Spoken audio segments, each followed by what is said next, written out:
السلام علیکم ناظرین، پچھلی قسط کے اختتام پر عثمان کی حالت خراب ہونے کی وجہ سے ملعون عثمان کو ایک غار میں لے آئی تھی۔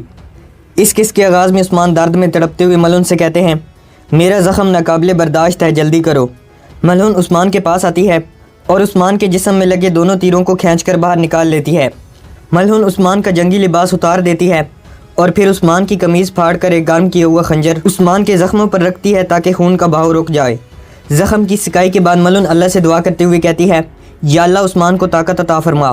دوسری طرف شیخ ادیب علی درگاہ میں اپنے مریدوں کو ایک واقعہ سناتے ہوئے کہتے ہیں، مشرکین نے حضرت محمد صلی اللہ علیہ وسلم کے لیے بہت سارے جال بچھائے اور ہمارے پیارے پیغمبر صلی اللہ علیہ وسلم نے احتیاطی تدابیر اپنائیں اور باقی تمام معاملات اللہ تعالیٰ پر چھوڑ دیے۔ غزوہ خندق میں جو خندقیں کھودی گئیں وہ احتیاط کے لیے ہی تھیں۔ جب مشرکین نے آپ صلی اللہ علیہ وسلم کی جان مبارک لینے کی ناپاک کوشش کی تو آپ صلی اللہ علیہ وسلم کا مدینے کی طرف ہجرت کے لیے آسان راستے کی بجائے مشکل راستے کا اختیار کرنا اور اپنے ساتھی حضرت ابوبکر صدیق رضی اللہ عنہ کے ہمراہ غار میں پناہ پکڑنا احتیاط کے لیے ہی تھا۔ لیکن ان سب احتیاطی تدابیر کے باوجود مشرکین کے ماہر سراغ رساں غار کے سامنے تک پہنچ گئے، مگر ہمارے پیغمبر صلی اللہ علیہ وسلم کے دل میں ذرا برابر بھی خوف نہ آیا۔ شیخ ادیب علی کہتے ہیں، ہمارا یہ ایمان ہے کہ بہترین تدبیر کرنے والا اللہ تعالیٰ ہی ہے، وہ ہمیشہ اپنے بندوں کے ساتھ ہوتا ہے۔ شیخ ادیب علی کہتے ہیں، اس جہان میں ظالم اور ظلم کی کوئی انتہا نہیں۔ مسلمان احتیاطی تدابیر اپناتا ہے اور اپنے رب پر توکل کرتا ہے اور ظالموں کے نصب کردہ ہر جال پر قابو پا لیتا ہے۔ دوسری طرف غار میں عثمان ملعون سے پوچھتا ہے، تم کیسی ہو ملعون؟ ملعون کہتی ہے، میں ٹھیک ہوں عثمان، آپ کے ہوتے ہوئے مجھے کچھ نہیں ہوگا۔ عثمان ملعون کے بازو والے زخم کو دیکھ کر کہتے ہیں، اس زخم کا علاج کرنا ضروری ہے ملعون۔ اس کے بعد عثمان ملعون سے گرم کیا ہوا خنجر پکڑتے ہیں اور ملعون کے زخم کی سکائی کر دیتے ہیں۔ عثمان ملعون کے زخم پر پٹی باندھ دیتے ہیں اور پھر ملعون کو اپنے سینے سے لگا لیتے ہیں۔ عثمان کہتے ہیں، ملعون تم ہمیشہ میرے پیچھے پہاڑ کی طرح کھڑی ہوتی ہو۔ ملعون کہتی ہے، میں ایک لمحہ بھی آپ کا ساتھ نہیں چھوڑنا چاہتی۔ عثمان کہتے ہیں، اللہ تعالیٰ کی مدد سے ہم اپنے مقصد تک پہنچ جائیں گے۔ ہم اپنے سپاہیوں کو اکٹھا کریں گے اور ان کافروں کے جگر چیر ڈالیں گے، ہم انہیں زندہ نہیں چھوڑیں گے۔ دوسری طرف بیلجک قلعے میں جولیا روگتوس سے کہتی ہے، جس دن سے ترکوں نے میرے خاندان کو قتل کیا اس دن سے میں اسی لمحے کی منتظر تھی روگتوس۔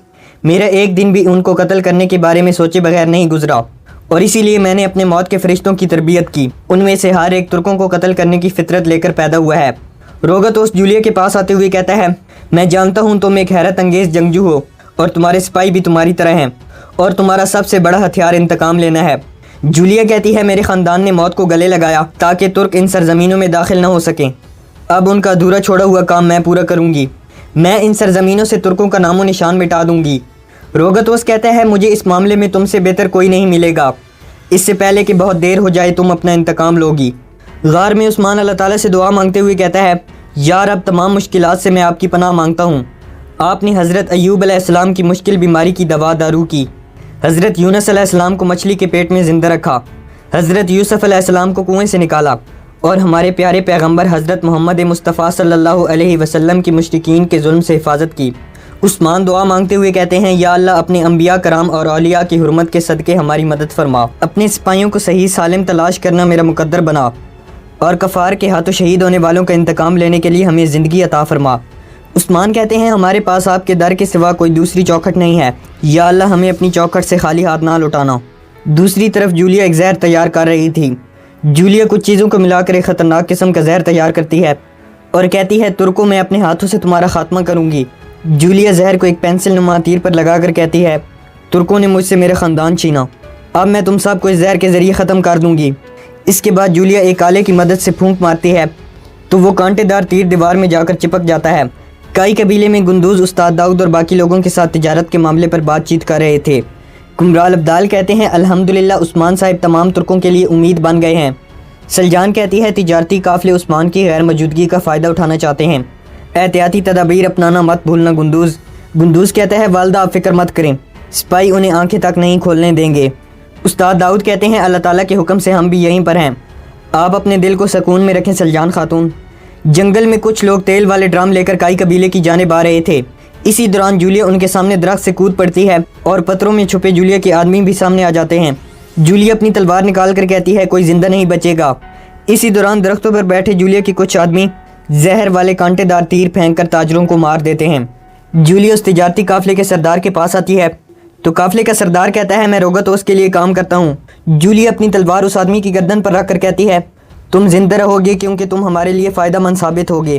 اس کے بعد جولیا اپنے آدمیوں سے کہتی ہے روگتوس اور کوسس ہمارا انتظار کر رہے ہیں، ہمیں جلدی یہاں سے جانا ہوگا۔ دوسری طرف عثمان اور ملون ایک سرنگ کے ذریعے غار سے باہر آ جاتے ہیں۔ عثمان ملون سے کہتا ہے احتیاطی تدابیر کے باوجود انہوں نے ہمارے راستے پر گھات لگائی، ضرور قبیلے میں کوئی غدار ہے۔ ملون کہتی ہے تو پھر جلد از جلد قبیلے واپس جانا ضروری ہے حضور۔ عثمان کہتے ہیں نہیں، قبیلے میں غدار موجود ہیں، ہم انہیں دوبارہ موقع نہیں دے سکتے، اسی لیے ہم ازنیک ہی جائیں گے، لیکن اس سے پہلے ہمیں اپنے سپاہیوں کو تلاش کرنا ہوگا۔ ملون کہتی ہے حضور آپ اپنے پاؤں پر تو کھڑے ہو گئے ہیں لیکن آپ کی حالت ٹھیک نہیں ہے۔ عثمان کہتے ہیں میں خالی ہاتھ قبیلے میں نہیں جاؤں گا، لوگ میری طرف سے اچھی خبر کا انتظار کر رہے ہیں۔ ملون کہتی ہے اتنے بڑے جنگل میں ہم سپاہیوں کو تلاش کیسے کریں گے؟ عثمان کہتے ہیں میرے بہادر جارکتائی نے ضرور کچھ سوچا ہوگا۔ یہ کہہ کر وہ دونوں وہاں سے آگے کی طرف بڑھ جاتے ہیں۔ دوسری طرف جارکتائی سپاہیوں کے ساتھ مل کر عثمان کو تلاش کرنے کی کوشش کر رہا تھا۔ جارکتائی زمین کے ساتھ کان لگاتا ہے تو بوران پوچھتا ہے کیا کوئی سراغ ملا بھائی؟ جارکتائی کہتا ہے نہیں ملا، اب جب کہ ہم حضور کو تلاش کرنے میں ناکام ہوئے ہیں تو حضور ہمیں خود تلاش کر لیں گے۔ یہ کہہ کر جارکتائی اپنے زخم سے خون نکالنا شروع کر دیتا ہے اور پھر اس خون کی مدد سے ایک درخت پر کائی نشان بنا دیتا ہے۔ یہ دیکھ کر تمام سپاہی مسکرانے لگتے ہیں۔ اس کے بعد جارکتائی مزید کچھ درختوں پر بھی کائی کا نشان بنا دیتا ہے۔ اس کے بعد وہ سب وہاں سے آگے بڑھ جاتے ہیں۔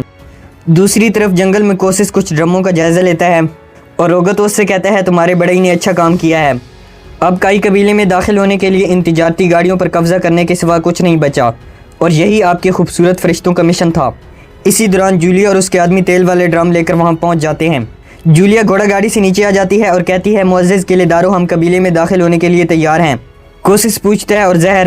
جولیا کہتی ہے آپ کے حکم کے مطابق میں نے وہ بھی تیار کر لیا ہے، میرے سامنے آنے والے ہر ترک کا خاتمہ ہو جائے گا۔ جولیا کوسس اور روگتوس سے کہتی ہے لگتا ہے آپ لوگوں نے بھی اپنی تیاریاں مکمل کر لی ہیں۔ کوسس نیستور کے کندھے پر ہاتھ رکھ کر جولیا سے کہتا ہے میرا کمانڈر آپ کے ہمراہ ہوگا۔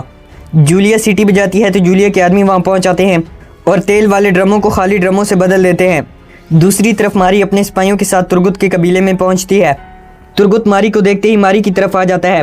ماری جب گھوڑے سے نیچے آتی ہے تو ترگت ماری سے کہتا ہے تم یہاں کیا کر رہی ہو ماری؟ ماری کہتی ہے میں یہاں اپنے بھائی کوسس کی درخواست پر آئی ہوں۔ ترگت پوچھتا ہے تمہارے بھائی کو کیا چاہیے؟ وہ خود کیوں نہیں آیا اور تمہیں کیوں بھیجا؟ کیا وہ ہم سے اتنا خوف زدہ ہے؟ ماری کہتی ہے کوسس کسی سے خوف زدہ نہیں ہوتا ترگت۔ دوسری طرف جنگل میں عثمان اور ملون ان درختوں کے پاس پہنچ جاتے ہیں جہاں جارکتائی نے اپنے خون سے کائی نشانات بنائے تھے۔ عثمان کی نظر ان نشانات پر پڑ جاتی ہے اور عثمان ان نشانوں کو دیکھنے کے بعد کہتے ہیں سپاہیوں نے یہ نشانات ہمارے لیے چھوڑے ہیں، وہ زندہ ہے ملون خاتون۔ یہ کہہ کر وہ وہاں سے آگے بڑھ جاتے ہیں۔ دوسری طرف ترگت ماری کو اپنے قبیلے میں گھما رہا تھا۔ ماری کہتی ہے آپ کا قبیلہ عثمان کے قبیلے کے مقابلے میں بہت چھوٹا ہے۔ ترگت رک کر کہتا ہے اصل بات کی طرف آؤ ماری، تم یہاں کس لیے آئی ہو؟ ماری کہتی ہے ہم چاہتے ہیں کہ ہم آپس کا خونی جھگڑا ختم کریں اور معاہدہ کر لیں ترگت صاحب، میرا بھائی کوسس آپ کے ساتھ تجارت کرنا چاہتا ہے اور اس تجارت کے ذریعے آپ کو اور آپ کے قبیلے کو بہت فائدہ ہوگا۔ ترگت کہتے ہیں کیا اتنی ساری خون ریزی کے بعد وہ ہمارا دوست بننا چاہتا ہے؟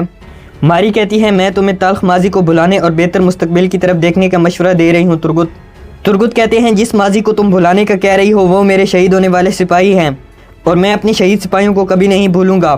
یہ سن کر ماری سوچ میں پڑ جاتی ہے تو ترگت کہتا ہے میں تجارت کے بارے میں سوچوں گا ماری کہتی ہے مجھے تمہارے جواب کا انتظار رہے گا ترگت کہتا ہے لیکن تمہیں معلوم ہونا چاہیے کہ میری شرائط بھاری ہوں گی۔ ماری کہتی ہے مجھے آپ کی شرائط منظور ہوں گی ترگت صاحب، میں شدت سے آپ کے فیصلے کی منتظر رہوں گی۔ یہ کہہ کر ماری وہاں سے چلی جاتی ہے۔